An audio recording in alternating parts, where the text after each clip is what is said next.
بسم الله الرحمن الرحيم الحمد لله والصلاة والسلام على سيدنا Muhammad wa ala alihi wa sahbihi. Alors concernant justement les négociations entre parenthèses dites de paix, vous savez, ce n'est que du temps gagné pour la colonisation. Cette histoire de paix, c'est pour faire oublier que cette idéologie criminelle qu'est le sionisme, qui pratique un génocide, il faut bien l'appeler un génocide, c'est un génocide, ce que le peuple palestinien subit. Il se fait sous une forme lente.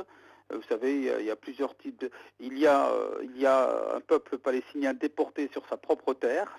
Rappelons-le, hein, les habitants de Gaza, ce sont des gens qui ont été déportés de la partie littorale de la Palestine, qui ont été repoussés vers Gaza.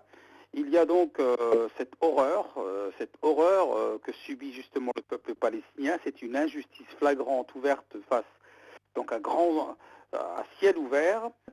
Eh bien, je pense que sur ce plan-là, le mot négociation veut simplement dire gagner du temps, laisser les colons s'installer de plus en plus et détruire la personnalité du peuple palestinien, lui faire oublier donc ses droits et ramener les Palestiniens à des négociations qui sur rien, puisque vous savez que les Palestiniens, d'abord, on leur a proposé de négocier, soi-disant, le partage de la Palestine. Ensuite, on leur a proposé plus que 8% de 22% de Palestine.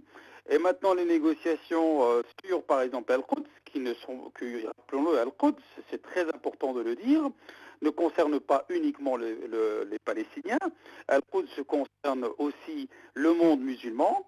Et là, je pense qu'ils auront les sionistes du fil à retordre. Ils auront de sérieux problèmes dans l'avenir, parce que nous comptons aussi, nous, en tant que musulmans, de France par exemple, de reprendre la question d'Al-Quds et de sortir aussi de ce cliché qui est qu'il n'y a qu'un petit contentieux qui serait l'accès pour les musulmans à la mosquée Al-Aqsa, alors que cela n'a rien à voir. Al-Quds, dans l'histoire, est une histoire, dans l'histoire maintenant connue, c'est une ville ouverte à toutes les religions que seul l'islam a pu permettre comme telle.